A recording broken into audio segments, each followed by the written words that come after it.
A lot of times we don't give enough time for us to get good at something, to get proficient at it, to really let the momentum build up. Because, like anything, we have to overcome the initial friction for it to really take off.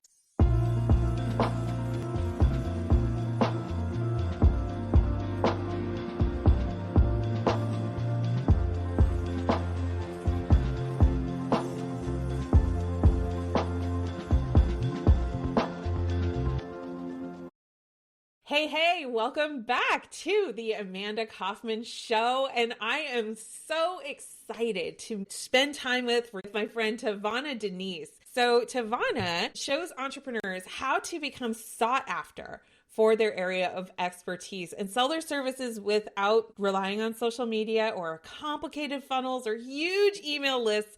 I'm a big fan of this. I'm going to tell you some backstory as we go through this because I was absolutely Instagram phobic. I was scared of having my pictures taken and all of that. And I know a lot of people, that's where you start, right? So her low tech, anti-social media approach, which she calls minimalist marketing, has helped clients generate six figures in their business by positioning themselves as the go-to for their area of expertise and building a reputation that makes key players within their industry invite them to the bigger stages for wider visibility and credibility with their ideal clients. So they stop hearing, I need to think about it, I can't afford it.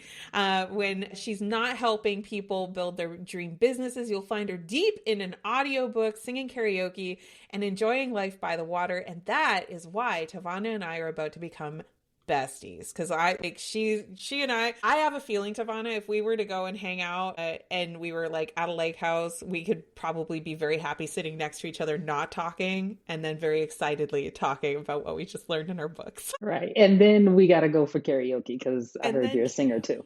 yes, that's actually one of the ways that I got over my fear of people and talking to people. I'm like, if you can embarrass yourself in karaoke, then you're going to be just okay in like any kind of business environment, any other kind of, the DM conversations. Anyway, I digress. TaVona, welcome to the show. I'm so glad you're here. I'm so happy to be here. I can't wait to see where this conversation goes. Yeah, absolutely. So I'm a big fan of like meeting yourself where you are when you're building a business, especially like I focus mostly on working with people in coaching businesses and consulting, doing expertise-based businesses. And I started my business with 8 names on a Post-it. That was my list. So I want to know your backstory. Like what drew you to minimalist marketing? Ooh. Well, what drew me to minimalist marketing, I think it was what I was doing before the pandemic. And I, like many people, had to pivot and shift how I was marketing because the world was shut down. Everybody was inside, online, and also the living by the water. I moved to Mexico. And so I wasn't going to be networking in a different language with people that earn differently than I do. And so I took what I used to do offline and modified it so that I could do it virtually and online in terms of networking and connecting with amazing people like yourself.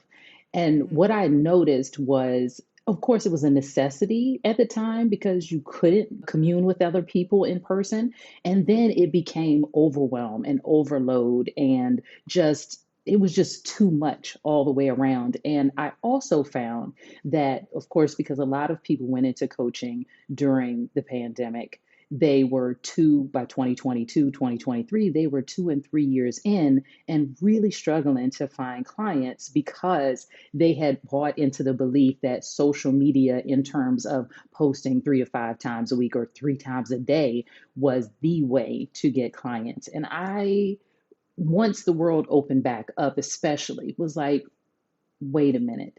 There is another way. And if you have truly been working in your business, and most of the people they were diligent about posting 3 times a week and thus and so forth, but they weren't getting any traction. They weren't getting any engagement. They weren't getting any clients. And I'm like, if you've been really working on your business 2 to 3 years and you don't have clients, there is a problem.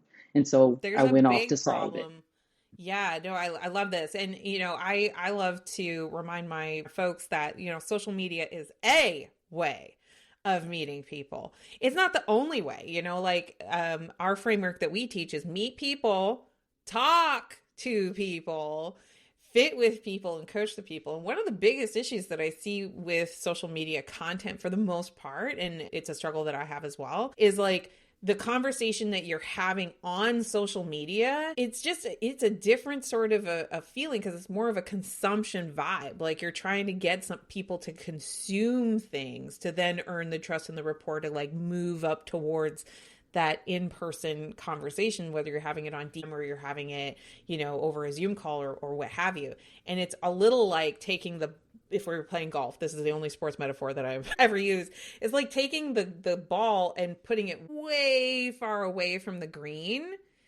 And it can work, and it can work in volume, but boy, oh boy, better be ready to like build social media as a discipline on its own.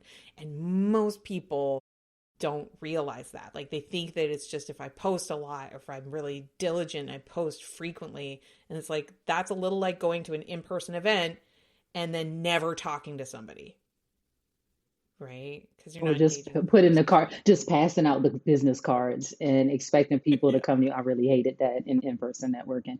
And you're Right. right. Like as I was working on what I call the six-figure problem for those coaches that had been in it 2 and 3 years, and they were really only focused on social media and really afraid to talk to humans. I keep telling people we are just two humans separated Mm-hmm. by a computer screen. And to your analogy of golf and putting the ball so far away, it's like, do you know how many skills you have to be good at in order to proficient in order to make one social media post work? You've got to be a photographer and get the lights and the angles. You got to be a copywriter and get the hook. You got to like there are so many things that you have to get right in order to make one post. And then if you don't have an audience, people are still probably not going to see it, and then it dies after 24 hours and you got to do it again. And so I am with you on that, in that when we think about social media as the primary and or the only way, especially if we're a coach and we have a high ticket offer, I think we're just making it more difficult for ourselves. And I think a lot of people burn themselves out of the business, really good coaches that are amazing at what they do. When I, just like you, am like, please go talk to humans. Even if it's not in person, if you're like me and you're in Mexico or you're out in the woods somewhere and you don't have access to in-person networking events, you have to find a way to interact with other human beings. 1,000%. So, all right. Give us the farm. Like, tell us exactly what we need to do, differently. If, the whole fear of giving away the farm. We don't do that around here. There's no gatekeeping. So, like, what is your top advice for someone who's like, I am so committed to making six figures as a coach. I am so committed to not driving myself absolutely crazy with doing it through a business. What would you say they need to do next? Well, I would say the first thing that you need to do is position yourself properly, meaning really take a stand for who you're going to serve and what you want to be known for. When you do that, and I know, like, I'm sure you've had other people on here that talk about niches, and we go crazy with the niches. And a lot of us, especially in the beginning, we're like, I don't have any clients now. If I start excluding any people, I'm not going to have any clients, or I'm definitely not going to have clients. But what you will find is when you take a stand for those people, it's going to be a lot easier for you to find people and for people to find you and to refer you and to really eliminate the competition. And I'll give you an example. I was on a call where I was guest coaching in somebody's group around this very topic. And when she came on for support around her I help statement, she was like, I help high achieving women not be burned out and something else. I can't remember the whole thing. That's the first thing. If it's too long and people can't remember it, they're not going to be able to talk about you when you're not in the room. So, Mm-hmm. whatever you say when you're introducing yourself and talking about your business, you need to make sure that people can remember it and repeat it. Okay, so that's one thing. When I was helping her with hers, I was like, okay, well, what kind of high achieving people? I have a background in physical therapy. I worked with a lot of physicians. They are high achieving. Are you talking about them? And she wasn't really specific, but what we found was that she had a background in engineering. And so we shifted it to women in STEM, and we took it off of burnout, which tends to bring disempowered people into our world. And we switched it to like, okay, well, why are they burned out and what do they want instead? They wanted to get the raises and recognition that they deserve. Bang, bang. I love this. This is so good, because I call it broken wing messaging when you are making your message just speak to somebody who's the broken winged baby bird that you said it very eloquently, the disempowered person, right? And coaching is very much an empowered decision. Like when people are choosing to enroll with a coach, they're choosing you because they're ready to run at it. And I call that more eagle messaging, right? And what's really interesting is like the same person, I'm thinking about like this woman in engineering. She might have seen high achiever and it's like, okay. And it's like a bigger group. But when she sees the word STEM, she's like, well, that's definitely me. Right. And I love that tweak of the eagle messaging where it's like you're appealing to her most empowered self. And what's really interesting is you could have the exact same woman see the message of the high performer who's burned out, and she's going to bring the burned out version of herself to that conversation. Right.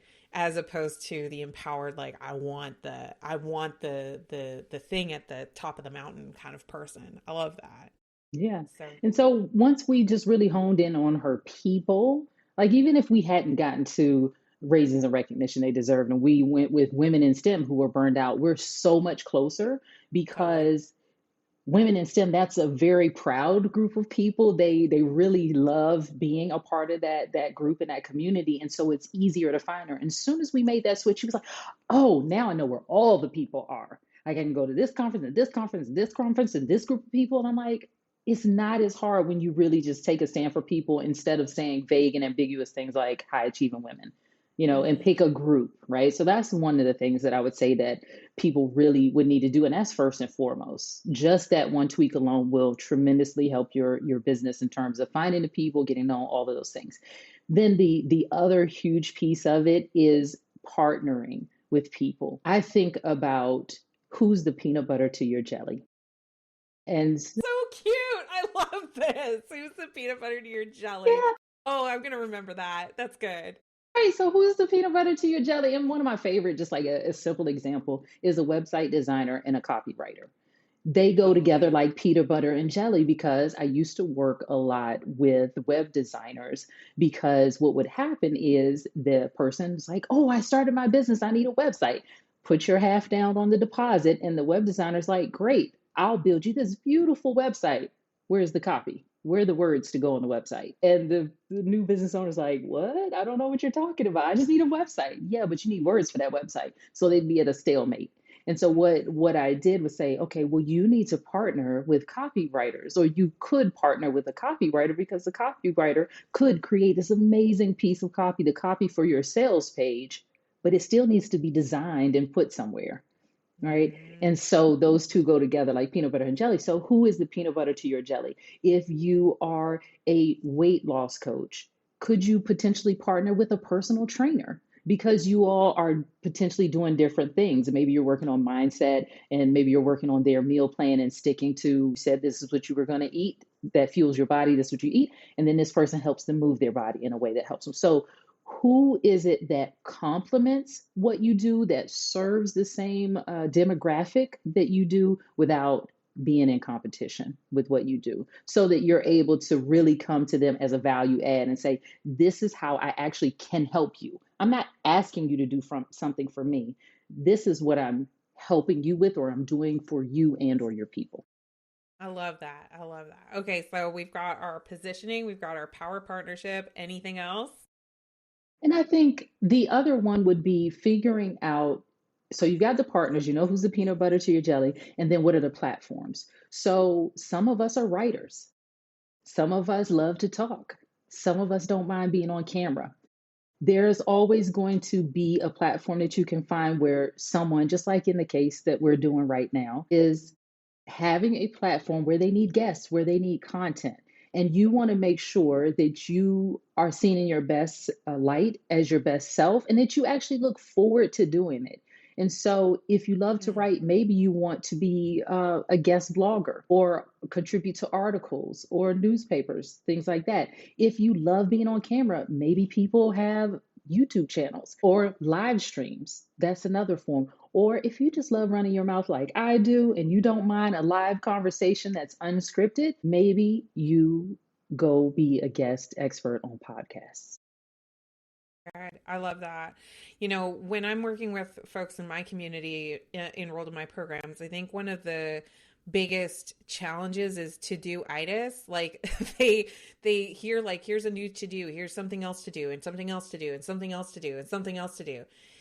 And like, I know I fell victim to that as well, of like, just, it's almost like, I'm getting personal with you here, but I think for me, it was almost this void of this feeling like I'm not good enough and not enoughness. And because of that big void, I would hear like, here's this new marketing strategy. Here's this new way to do it. Here's this new positioning. Here's this new thing, new thing, new thing, new thing, new thing. And it's almost like you're trying to like fill this black hole with more commitments to do more things on top of what you've already committed to do, to the point where I had to really like, I got existential about it. And I have a tattoo that says like, do what matters on it. And I had this tattoo for literally six months before I put the other side with it, which is let it go. And it was just like learning to just be able to move with your strengths. One of my coaches always says like, hey girl, go strength to strength, always go strength to strength. And so it's more about like pivoting into the strength. And as you were talking about like, hey, like pick your medium, pick your platform, pick like that thing that really resonates for you. Well, it was coming up for me is I'm like, pick the thing you can see yourself doing for like 4 hours a day for the next 5 years. Like that's the thing you should probably dig into, because if you don't believe that you're going to have to spend the next 5 years doing that, it's like, well, wait, why are you even starting a business? Oh, You know? you just hit the nail on the head from so many different angles. And I think one of the biggest things to note, like you might be listening to this and being excited about, oh, I don't have to be on social media. I can just share my expertise on somebody else's platform. And just like anything else, it takes time to get traction and momentum and to keep working. And so I think in addition to us finding worth and validation in our busyness, I think a lot of times we don't give enough time for us to get good at something, to get proficient at it, to really let the momentum build up. Because like anything, we have to overcome the initial friction for it to really take off. And so I would say, because I've fallen victim to it too, is give it time to work. You, if anything, this is what I often tell my clients is whatever you get excited about in our lovely little bubble here, where it's just you and me and you're excited and we're brainstorming and there's a lot of energy and you have good reasons for doing it, that's the thing. And then you have to actually go out and do the thing and, overcome your own internal resistance, overcome external resistance, rejection, just falling flat on your face, maybe not quite getting it all the way right. Remember when you had the idea, because that's how you know it's for you. And then you just have to keep with it. But I think to your other point is that we don't prepare ourselves for it to take longer than we may want it to or hope for it to. And we don't prepare ourselves for it to suck a little bit sometimes in the beginning. Totally. Totally. Totally. Peter Drucker said that hope is not a strategy. Heard that. I love that reminder. And, one of the things, I'm actually thinking about this very show. So we're on the Amanda Kaufman show. Well, it wasn't always the Amanda Kaufman show. I had another brand that I did when at the very beginning in the inception of this show, like 8 years ago. And like a trap that I've certainly fallen into, that I've gotten wise to, more recently, is our tendency to like go after something and just expect that showing up to it for a long time with consistency is going to get us the result, right? And what I had to learn was like, no, actually, there are particular goals that you're responsible for setting when you take on an initiative. And then there's key performance indicators that are telling you, like, you're indicating that you're on an upward trend. You're indicating that you are getting closer to the goal. And like this show being 8 years old, there were seasons where I honestly wasn't all that consistent about posting. I was all over the place about what the theme and the intent of the program was. And what happened is like about, at the time of this recording, it was roughly about 6 months ago, maybe a little more, maybe 7 or 8. But I basically said, I'm going to treat this like a real show. And like my coach was like, I called it a little show once in front of my coach. And he's like, never say that again. And I'm like, Actually, you're right. This is a big, awesome show that's designed to help people in a particular way with evaluating entrepreneurship. Okay, what are the key indicators that my show is doing better? What are the key indicators and key inputs, the primary activities of performance that I have to put into this, that it's not a little show, that it's an awesome show that I'm really excited to show up for, but also the show does the work that I want the show to do. And so I'm curious, like for the strategies that you teach people, what are those primary activities, like the key things that they would need to show up and do every day for a couple of hours? And what are some of the key indicators that they're on the right track, that they should keep going? So good. Because, one of the things that I hear so often from our colleagues and coaches is like, it's not working. It's not working. And I'm like, okay, well, first of all, were you working? Were you working the strategy? No. Uh, I mean, like at some point, we have to be honest with ourselves and take responsibility for our results. And look at the data to say, were we being consistent? Were we doing the things that we want to say? Just like you said, what are the lead indicators versus the lag indicators? The lead indicators meaning the inputs that I can put in. What am I responsible for? I can't be responsible for a person listening. I can't make them put their ear pods in and listen to the channel. Good for But you, listener, for doing it. You're here. You did exactly. that. But I can, like some of my favorite YouTubers, I know when they are going to drop an episode. So Mm. I can do that. They have amazing hooks. Like these are the things that I can be responsible for. And then the people come. So when it comes to your guesting, what are some of the things that I can do? I can make sure that I'm making connections with amazing people. I can find the people that are the peanut butter to my jelly. That is something that I can do on a Mm-hmm. regular basis. What is something that's working? For example, if you're on a podcast and you offer a lead magnet or something like that, you can look at your email list the next day for the new subscribers. That's an indicator that it's working. That particular episode and what you said and how you helped promote it is an indicator that it's working. The clients come down the path, but did they come into your world, onto your list? Or if you're like me, I just want people to come play with me in the DMs and let's have conversations. So did you get people at least following you afterwards? Did they take you up on the offer to come say hi in the DMs? Maybe people might be shy, but if I look at the follower count, did it go up? I can always tell when a podcast episode has dropped because all of a sudden I'll be on Instagram like, where all those people come from? It's like a podcast dropped, and sure enough, I'll go to my email, and the podcast host will be like, "Your episode dropped today." Well, that's just awesome. That's an indicator that Exactly. it's working. I think that that's so interesting, and I found the same thing with mine too. Is like my first explanation when I was seeing, for example, rises in Instagram headcount is I'm like, finally unlocked the code of social media. Like I was first taking like all the credit. It's like the algorithm finally loves me back. And then I realized I was like, oh no, no, no, actually.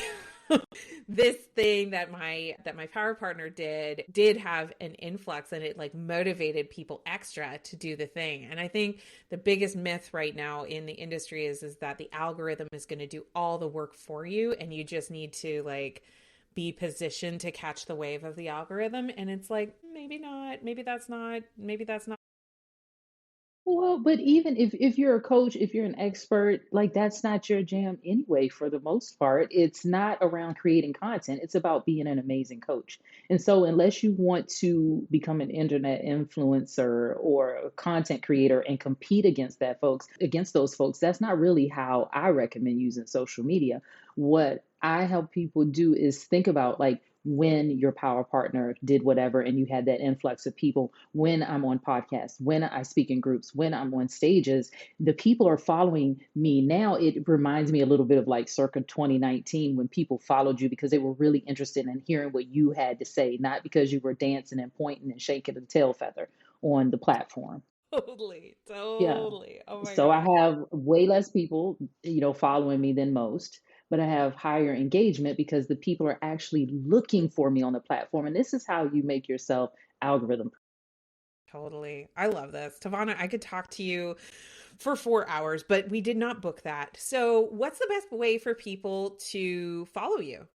Yeah, I just like I said, I would love for you to come to my Instagram at TaVona Denise and just find me in the DM. Say hello. I do check the requests, so you won't be left in there more than probably a day. That's awesome. That's so good. And we'll be including the links to TaVona's other sites and social profiles and all that good stuff in the show notes. And dear listener, don't forget to hit the subscribe button if you haven't already. And go ahead and take 30 seconds to leave us a honest review because TaVona really brought it. But seriously, those reviews really help people make the decision about whether they want to listen to the episode or not. Thank you so much for your support in that. And in fact, if you've got some friends who are maybe a little stuck in their marketing, stuck in getting the sales in, and they're a coach, go ahead and grab the link to this episode and send it to 3 of your friends like that, because we're here to make the coaching industry rise up. And I'm so excited that you were here today. Go ahead and share that love. We'll see you on an upcoming episode. And thank you so much for coming, TaVona. Thank you so much for having me. All right. Well, we'll see you guys later. Bye bye.